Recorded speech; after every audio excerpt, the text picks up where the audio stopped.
Hello friends नमस्कार आपण रश्मि kitchen को स्वागत। चलते आज गोटे पनीर आम स्टार्टर बनवा बहुत बढ़िया लगे पूरा भोजी स्टाइल रे आपण मानक निश्चय पसंद आसो। आ चलते आम रेसिपी स्टार्ट करवा। मुझे नहीं पनीर की लंबा लंबा की काटिकी तापर आम ये देदेबा सेजवान सॉस आ चिली सॉस टमाटो सॉस देदेबा देकी आम गोटे चमच कॉर्नफ्लोर देदेबा देकी भलसे टिके मिक्स करनेबा कहीं सॉस रे लुण अच्छे आम ये लुण यूज करवानी आ खाली मिक्स करनेबा टिके कलर पे आम देदेबा ये काश्मीरी रेड चिली पाउडर देकी एमती टिके भलसे कोट कर नेला परे पैन बसई दी पैन गरम हो जाइए देखो मात्र अध चामच तेल रे ये हम आके आम भलसे टिके गोल्डन ब्राउन है पर्यंत भाजी नेबा से टिके भलसे भाजीगला आम गोटे प्लेट को बाहर कर नेबा से देखो मोर बर्तमान पूरा हो गला भाजी मुझे सब प्लेट को बाहर कर नेली।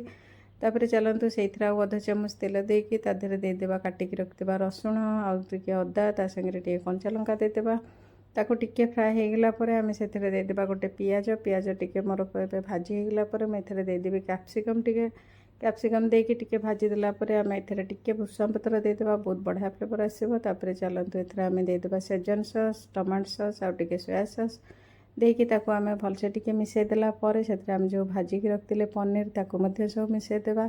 देखो केते सुंदर होती आपण मैंने एमती थे बनईकी खातु बहुत बढ़िया लगे। जदि आपण मो रेसिपी पसंद आसो ताले निश्चय लाइक शेयर सब्सक्राइब करदेवे। आ चलते आम प्लेट को सर्व करवा गरम गरम खाइबा बहुत बढ़िया लगे।